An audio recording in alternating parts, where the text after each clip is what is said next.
Hello, and welcome, my friends, to the next video in the Create Better Content series, where I show you how to tap into your creativity so that you never run out of content ideas again. My name is Penny, and I'm going to be your guide through this unique creative content development process. I want to teach you how to create engaging content for social media, remarkable content on your sales pages, all of the content that you're going to use to help you reach more qualified customers. And if you want to learn more about creativity and how this can help you develop your content marketing plans, I would love to see you hit that button below and subscribe to this channel. And below in the description box, you are going to see some links. The first link that you'll see is for my book called I Just Did a Thing. And in my book, I go into the detail about the science behind why tapping into your creativity really does help you with your content creation. And I'm also going to show you how it can help you if you're making a big change in your business or even your life. And the second link that you're going to see is so that you can join the Create Your Business program. And you can personally go through this process that I'm always talking about in my videos. The process to develop this remarkable content, and you're going to do it in a supportive group online space, and you can actually see what happens to your marketing strategy when you experience the creative activities, and you don't have to do this by yourself. So today's video we are staying on the topic of sales funnels. I want to talk about what exactly is a sales funnel and why you need to even take the time to set this up. And I want to go through the process of the sales funnel itself and why this marketing tool is one of your best opportunities to make money. So let's get right into it today. Because if you've ever tried to sell anything, then you know how hard it can be, especially for those of us who are small business owners. I mean, you might make a sale here and there, but getting to that point when you can generate regular revenue that's coming in consistently, that is tough.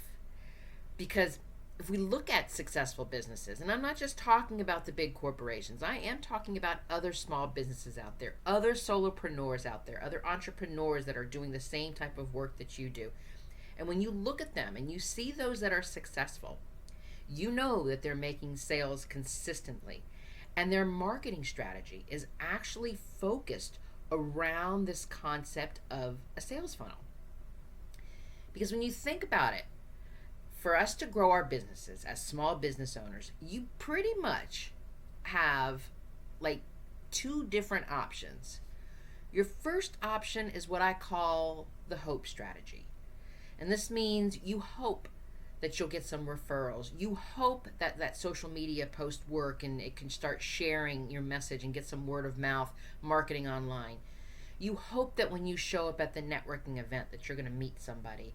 You hope that when you post it in that Facebook group to answer that question, that some random person is going to message you and say, oh my goodness, this is my next big customer.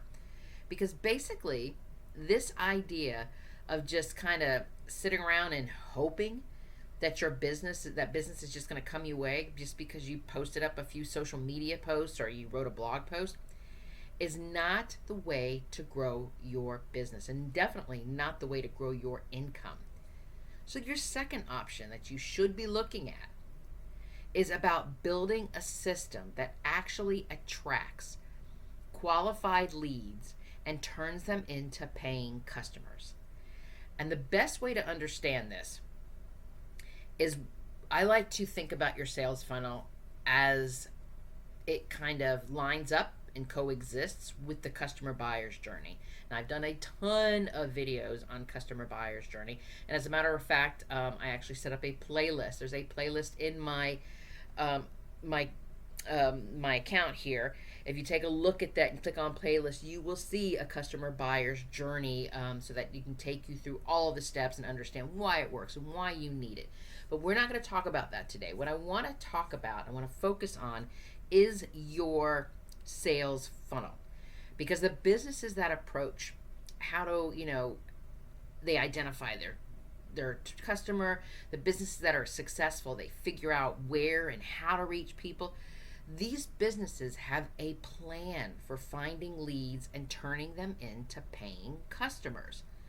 So when we're talking about a sales funnel, exactly what is a sales funnel? And I'm going to give you the definition here, because a sales funnel is, quote unquote, a step-by-step process that allows you to bring your potential customer one step closer to your offer and a buying decision through a series of marketing actions. Marketing actions like email sequences, videos, articles, landing pages, all of that stuff. So through a series of marketing actions are going to do the selling for you, right?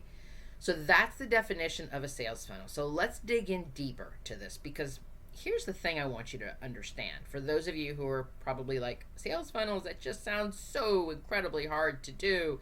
I don't think I can do this. I don't even know how, where to start or anything like that. But I want you to back up a minute and look around you, because quite honestly, sales funnels are everywhere and you probably didn't even realize it.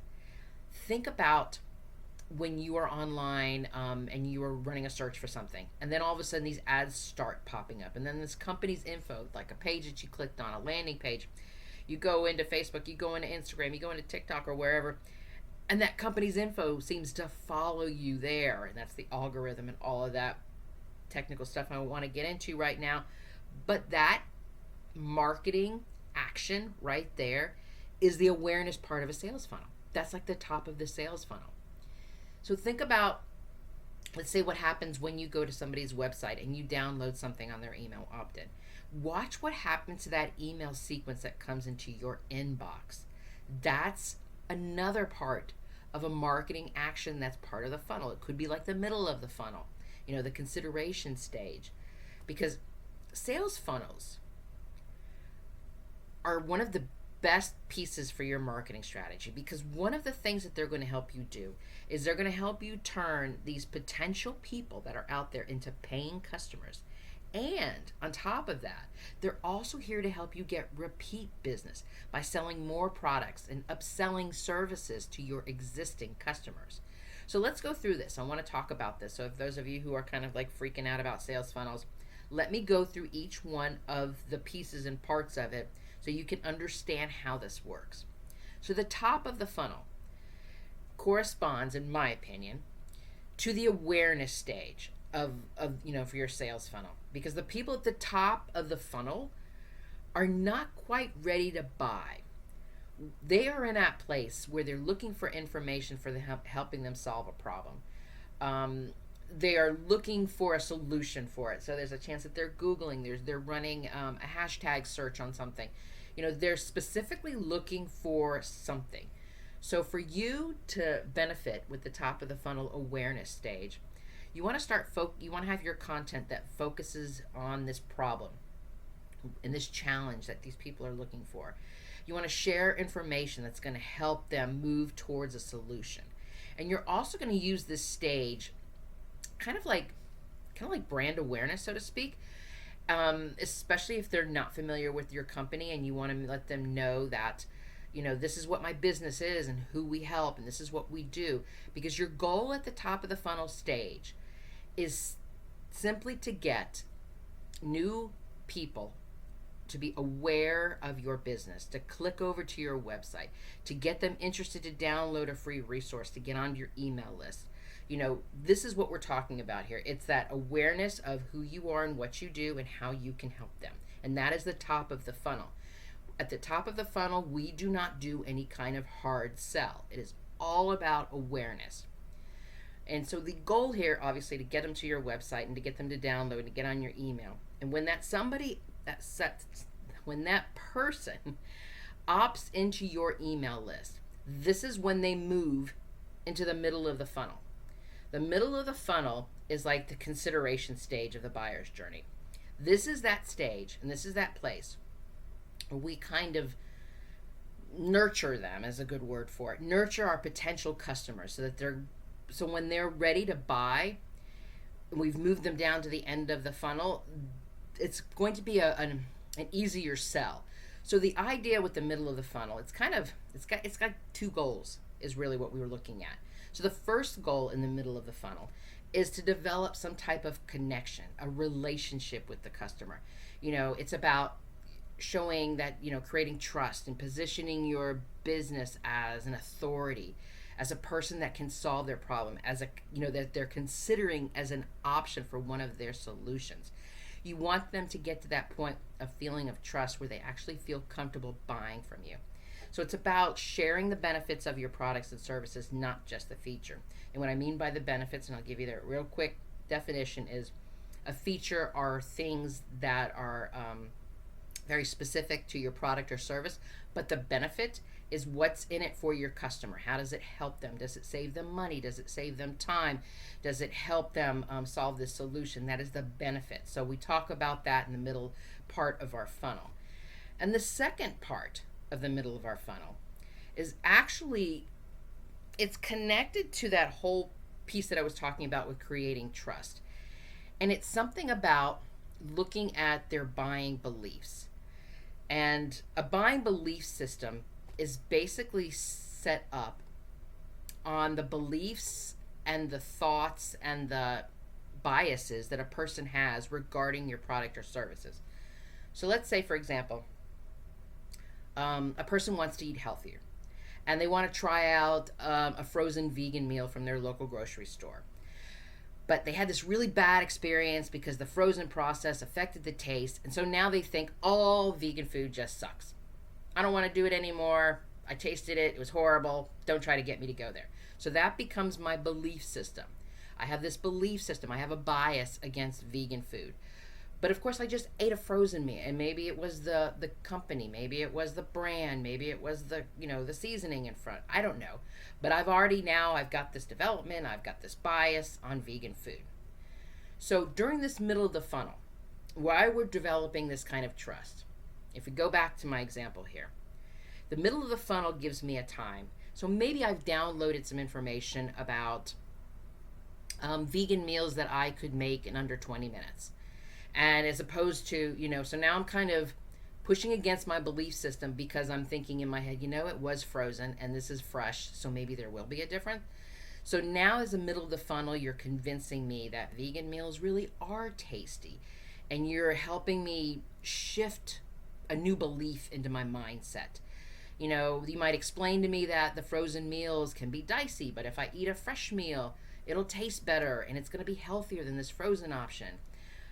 You're going to share a different point of view, and you're going to let me know that try this vegan food again, and I promise you that what your experience was with that frozen is not going to be the same as with my vegan meal promises, or whatever it is. I'm obviously making up words right now, but you get the idea of it. Because what we're doing here in this middle funnel is you want to ask yourself, what does your ideal customer need to believe before he or she or they can become your customer? What does this person already believe? And do you need to share more information to help them see a new belief system? This is all of the stuff that's happening in the middle of the funnel. Because remember, the middle of the funnel is our way of letting them consider buying from us, so we can move them from just being in the middle down to the bottom of the funnel, the decision. So when you ask yourself these questions, I want you to write down all these ideas that come to your mind and think about how you can incorporate this information in the content that you're going to sell, the content that you're going to share. So that middle funnel is that space where we're actually going to be, I don't want to say confronting, we're going to be looking at our customers' belief systems. And if we have to add any additional benefits, if we have to share some information to help them change their mindset or to help them feel more comfortable with the purchase that they're getting ready to make. Because they are getting ready to make this purchase at the bottom of the funnel. And the bottom of the funnel is that section that I correspond with the decision stage, where you're actively trying to close the sale, where you'll probably sell something, upsell products. Because the goal at this stage is to make a sale, is to sell your product or your service to these customers. And of course, if you can always maximize your revenue by sharing some upsell and act now, that kind of stuff. But I don't want to get into all that. I don't want to stir up the pot here too much. So I want you to think about this from that perspective. So the decision stage is more about focusing on the common objections that your customer has, and you answer them in the sales copy. You put this information, FAQs on your sales page. You do question and answers, customer testimonials in your email marketing. Those are the kind of things that we're trying to overcome any of their objectives and letting them know any question that you have, I've already got an answer for you. So you're basically providing answers to like these frequently asked questions, the FAQs, to streamline the buying process. And in your emails, you can add in results that your customers have achieved. You can use case studies, show testimonials, customer interviews, all of that amazing stuff, especially if you can do videos online that show social proof. So I want you to think about it from that perspective, because the decision stage at the bottom of the funnel is really at that moment that we just are trying to get them to make the decision to buy. And that's where we are during this, now that we've gotten to the very, very bottom of the funnel. So a sales funnel, if you think of it from that perspective, if you think about it from how I moved you from the top to the middle down to the bottom, if you look at it from that perspective and you align it up with the customer buyer's journey, your sales funnel can help you understand what potential customers are thinking and that they're doing and that they're saying, and how you can respond to them at each stage of their purchasing journey. Because it's about thinking about what they'll do, what they do, think, and say before they make the purchase, and then what they will do, think, and say after they buy. And all of these insights allow you to invest into the right marketing activities, sharing on the best platforms that that you're going to reach the right people. And it helps you create the most relevant marketing messaging that you will use during each of these stages, so that your sales funnel become successful in the sense that you're going to be turning these potential people into paying customers. So thank you so much for joining me today on this creative journey. If you've enjoyed this content about creative content development, I hope you'll hit the share button and let's keep this conversation going. And if you're ready to do the deep work of developing your content marketing strategy, the link is below so that you can join us in the Create Your Business Group program. You'll get personalized feedback, not just from me and all of my my years of content marketing experience, but you get to participate in an online exchange of ideas with other like-minded business owners to help you maintain a steady flow of engaging content and to help you set up your sales funnel. So you won't be doing all of this in a solo bubble. You'll be working in a collaborative space to get help with your current marketing efforts. Stuff like your sales page, your content ideas, or even, as I said, to help you develop an email sequence for your sales funnel. So check out the link below, the Create Your Business program, to help you create a successful business that feels authentic to who you are and who you help with all of your services or products. You are magnificent, my friend, and let me be the first to say, I'm proud of you. Until next time.